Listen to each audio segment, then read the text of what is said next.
میں اپنی برزخ خود ڈیزائن کرتا ہوں، یہ قرآن کہتا ہے۔ اچھا، قرآن کہتا ہے کہ ہر شخص کو میں نے اختیار دیا کہ وہ چوز کرے کہ وہ کہاں آنا چاہتا ہے۔ اوئے ہوئے ہوئے، قل یا ایھا الناس قد جاءکم الحق من ربکم۔ قرآن نے برزخ کا بھی ذکر کیا ہے۔ قرآن نے یہ تک کہا ہے کہ تم میرے ساتھ کانٹریکٹ کر کے اترتے ہو تو اب میں سوال تو آتا ہے ذہن میں کہ میں نے کب کانٹریکٹ، اس ٹائم برزخ کی ایک دیوار تعینات کر دیں گے جس کے یہ پار نہیں جا پائیں گے، تو ایک دم سے سوال آتا ہے کہ اچھا یہ برزخ کیا، اب اس کو ایکسپلور کریں۔ توبہ کی جو 111 نمبر آیا تھا، ان اللہ اشترى، اور ہم نے خرید لی تم سے کیا، من المؤمنین کے اموالہم انفسہم، تمہارا مال اور تمہاری جان، تو یہ کلیم ہے۔ تو ہم کہتے ہیں یہ کانٹریکٹ میں نے کب سائن کیا ہے؟ فرشتہ پوچھے گا قبر میں کہ آپ کا رب کون ہے، تو آپ یہ تو نہیں خالی کہہ کے چھوٹ سکتے اللہ سبحانہ وتعالیٰ۔ میں اکثر کہتا ہوں کہ میں تو کہہ دوں گا فرشتے کو کہ باقی کے فرشتے اکٹھے کرو، میرا بیان شروع ہونے والا ہے، میں نے ساری زندگی اللہ کی معرفت پہ گزار دی، اب میں جب بتاؤں گا میرا رب کون ہے تو سب کو سننا چاہیے، پتہ چلے کوئی ایسا شخص اترا ہے جس کو اللہ کی معرفت آ گئی۔ اب یہ آپ سے جاننا ہے کہ یہ برزخ کیا ہے،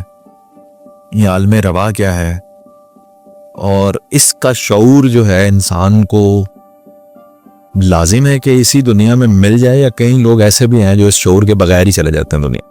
سچی تو آپ کو بات بتاؤں آصف بھائی، میرے اندازے میں زیادہ تر لوگ اس امپورٹنٹ چیپٹر کے شعور کے بغیر ہی چلے جاتے ہیں، زیادہ تر لوگ کیونکہ اس کو عقیدے کا حصہ نہیں بنایا جاتا۔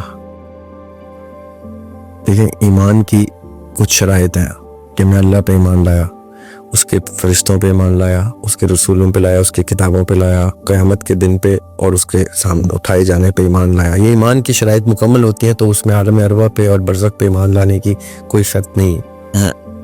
تو میں اگر انہی شرائط پہ اپنے لمیٹڈ نالج کے ساتھ فوت ہو جاتا ہوں تو میں نے ایمان کی وہ شرائط اسٹیبلش کر لی ہیں کہ مجھے پتہ چل گئی تھی۔ یہ میرے عقیدے کا حصہ نہیں ہے کہ میں نے عالم ارواح پہ بھی یقین رکھنا ہے، عالم برزخ پہ بھی یقین رکھنا ہے اور اس کو کسی طرح عمل میں لانا ہے۔ ہاں، قرآن نے اس کا ذکر کیا ہے، قرآن نے برزخ کا بھی ذکر کیا ہے، قرآن نے یہ تک کہا ہے کہ تم میرے ساتھ کانٹریکٹ کر کے اترتے ہو تو اب میں سوال تو آتا ہے ذہن میں کہ میں نے کب کانٹریکٹ کیا؟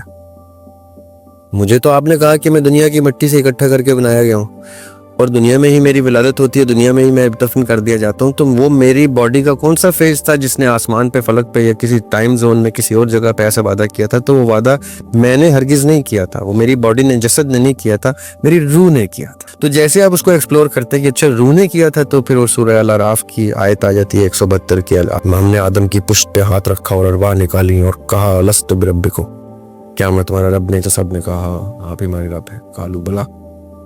تو یہ جو آیت آ جاتی ہے جب، تو پھر آپ کہتے ہیں کہ اب تو یہ